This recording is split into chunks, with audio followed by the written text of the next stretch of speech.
समृद्ध और सुरक्षित हो, इस धारणा से हम लोगों ने सर्वजन सनातन पार्टी बनाया।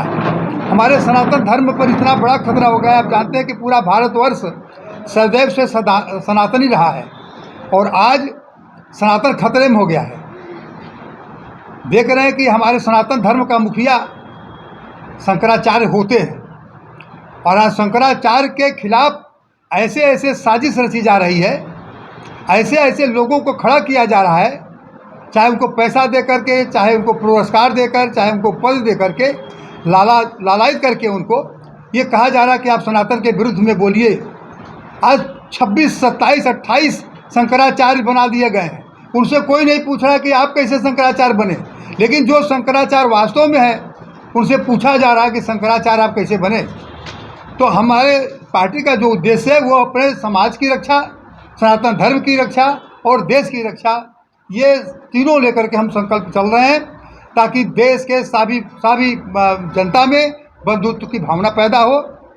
सर 2027 के चुनाव में क्या आपकी पार्टी चुनाव में उतरेगी? देखिए 2027 के चुनाव में हम पूरे प्रयास में हैं कि हम 403 विधानसभा जो उत्तर प्रदेश में है सब जगह से प्रत्याशी लड़ावें और हम लोग सरकार बनाने की बात कर रहे हैं। हम वोट कटवा वाले नहीं हैं कि साहब 2 कैंडिडेट लड़ा दिए और वोट काट रहे हैं, ऐसा नहीं है। सर आपके प्रमुख मुद्दे क्या होंगे?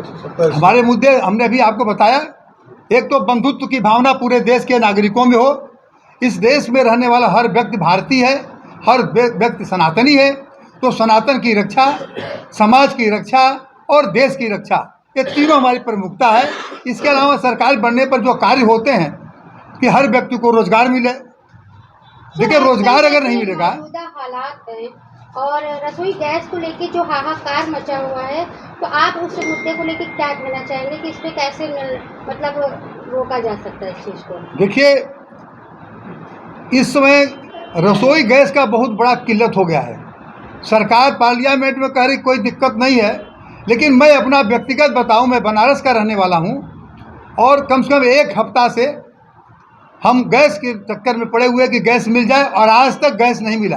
और टाली में जो गैस पहुंचाते थे कि अगर स्टार्ट होता है उस मुद्दा से भटकाने के लिए दूसरा मुद्दा लेकर चले जाते हैं। जैसे कि एबस्टीन फाइल थी, ये एक प्रमुख मुद्दा था।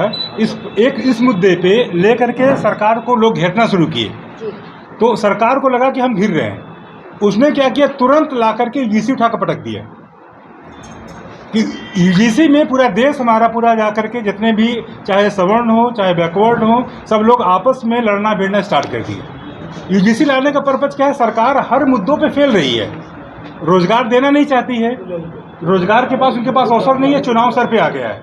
तो सबसे प्रमुखता से उनके पास ऑप्शन मिल गया कि लड़कों को लड़ा दो। पहले वो आपस में पहले बैकवर्ड फॉरवर्ड SC ST इसमें लड़ते रहेंगे तो हमसे कोई रोजगार नहीं मांगेगा, पहले कुछ दिन इसमें लड़ते रहिए। उसी पे लेकर सरकार चलना स्टार्ट कर दी।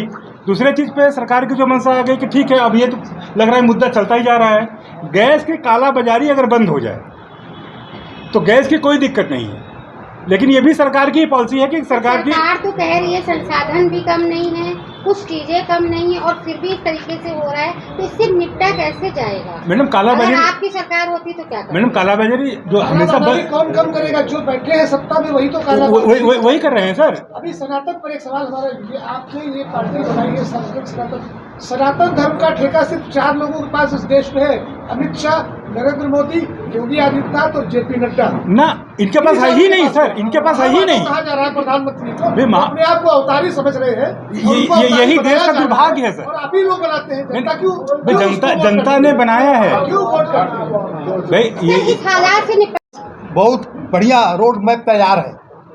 क्या उसमें आपको बता दें कि भ्रष्टाचार हो, कहीं भ्रष्टाचार नहीं रहेगा। शिक्षा हो, रोजगार हो, ये सबको मिलेगा। स्वास्थ्य की जो व्यवस्था जो है वो बहुत सुलभ होगी, आसानी से सुलभ होगी। इतनी चीज़ें हमारे पास कम से कम 21 पॉइंट के ऐसे हमारे प्रोग्राम बने हुए हैं जिसके आधार पर आपको ये समझ में आएगा कि अभी तक किसी भी सरकार के पास ऐसे आदर्श विचार थे ही नहीं है, कभी उन लोगों ने सोचा भी नहीं होगा। ऐसे हमारे विचार है कि देश की एक एक जनता खुशहाल रहे।